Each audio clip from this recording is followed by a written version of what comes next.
Eu sempre acho importante falar, sabe? Eu gosto quando a pessoa fica indignada, porque mostra que ainda tem alguma coisa viva. Porque a gente precisa acreditar em políticos que tenham vivacidade, porque nem isso tem ultimamente, né? Os caras chegam aqui tudo cinza, o cabelo cinza, a pele cinza, e o cara começa a falar e a gente fala, mano, esse cara tá falando pra quem? Não né? tem conexão. Não tem, porque não tem nem conexão com as pessoas reais, né, Gil? Nem com a realidade, de fato, com o sofrimento das pessoas.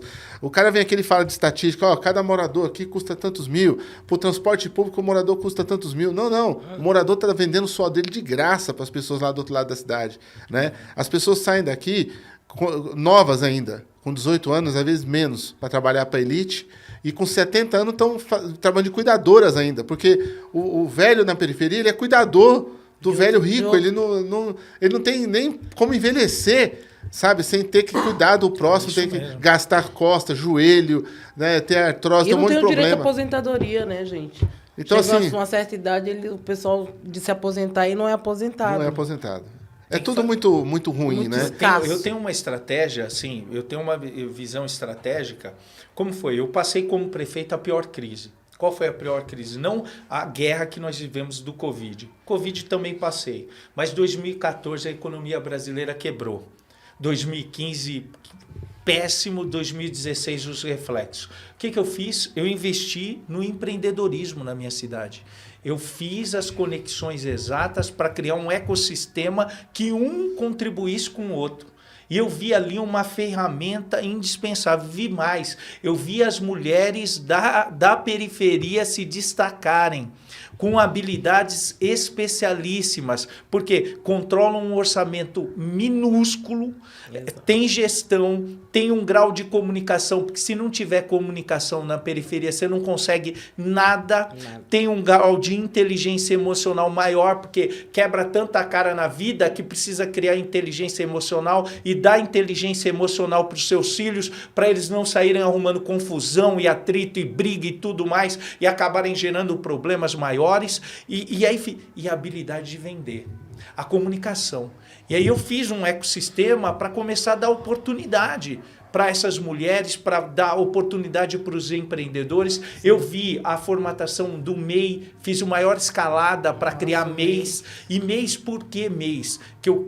Todo mundo que eu vi, eu falava, não, você abre o registro de microempreendedor individual. E você que está nos assistindo, abre amanhã. Porque a contribuição para... O MEI, né, através do MEI, o trabalhador tem mais direitos.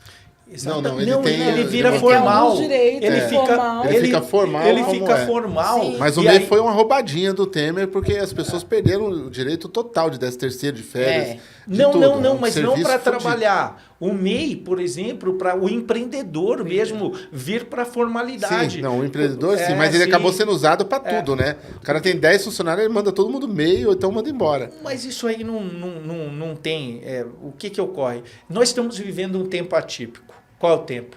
Nós estamos num pós-guerra. Pós-guerra e uma miséria que eu nunca vi antes em São Paulo. Eu nunca vi, eu cresci, sabe, Gil? Eu cresci, Ferrez, com a minha mãe falando, olha, garoto, você respeita o alimento porque tem gente que passa fome no Nordeste. Sim. Hoje, eu vejo a fome em São Paulo. Tem pessoas passando fome aqui. Gente com cartaz, com tudo que não tinha. Gente morando, famílias inteiras morando na rua, em barraca montada. 40 mil pessoas, Ferrez. E mudou até o biotipo, cara. Tem cara igual você na rua, tá ligado? Não tem cara igual nós mais. Você olha assim e fala, cara, que esse cara tá com a placa... Né? Não combina, o cara de olho verde. Não, é verdade, eu tô falando a verdade. Tá me chamando de bonita? Não, eu tô te chamando da cara... de que é uma pessoa bem cuidada, bem nascida. Seu pai também foi político, né?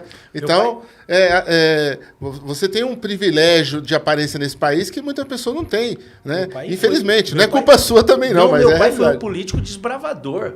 Sim. Saiu, se aposentou por invalidez, com problema sério de transplante de córnea, E foi, da periferia saiu, foi vereador, lutador, um cara que é vereador assim de massa de povo. Você vê meu pai falar, fala melhor do que eu a linguagem da massa. Um cara da massa, um cara lutador, um cara que, nossa, um movimento. Foi vereador, chegou a vice-prefeito, peitou o sistema um monte de vezes. Ele foi caçado, seu pai também. Caçado, peitou o sistema. Por que ele foi caçado? O que aconteceu? Ele foi presidente da Câmara e deu uma diferença no fechamento das contas de R$4.000. Escuta bem isso. 2.000.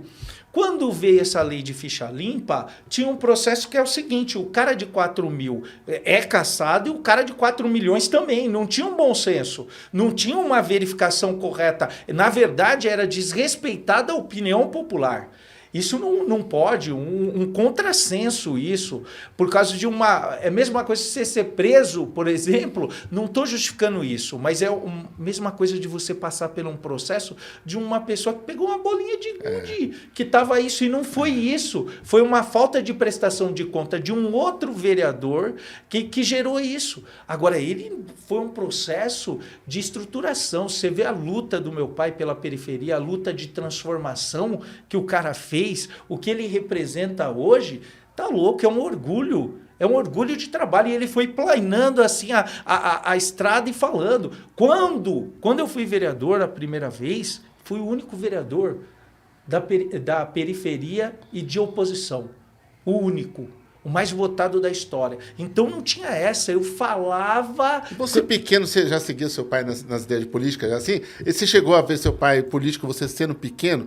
Porque eu fico imaginando as pessoas quando é pequena, como que era. Ele devia liderar grêmio estudantil, devia liderar essas coisas. Eu falo assim, eu sou o único cara... Hoje eu fui para Guarulhos, peguei a militância dos nossos deputados lá e falo assim, amigão, deixa eu só lhe dizer uma coisa. Eu só vou falar para você o que eu fiz. Com 10 anos, eu era o maior panfleteiro do meu pai para ele ganhar a primeira eleição. Imaginei isso. Deixa eu lhe dizer uma coisa. Com 12 anos, eu virei o maior plaqueiro de toda Santana de Parnaíba. Ninguém colocava a placa mais do que eu. Com 14 anos, eu virei o maior debatedor na escola de como que a gente ia melhorar as coisas. E com 22, você namorou a primeira vez, porque não é possível alguém namorar fazendo tudo isso. 18. Com 18, sabia. Demora. Com a única moça ainda, hein? Ele é casado... Foi casado só uma vez, 28 anos de casado. Isso aí. Você casou com a primeira namorada? Relacionamento. Você casou com a primeira namorada sua? A primeira namorada. Eu também, você acredita? Nós três. Eu tive um casinho antes, assim, legal, mas mas aí eu casei com a minha primeira namorada também. Até hoje sou casado com ela também. Na nerd é tudo igual. Eu não sou nerd, casei com meu primeiro namorado. Você casou com seu primeiro namorado. Wilson foi meu primeiro namorado. Wilson foi seu primeiro namorado. Que assumiu na minha casa foi ele. Né? Os outros não contam. Os outros não. O passado se apaga. Pra que o passado, né?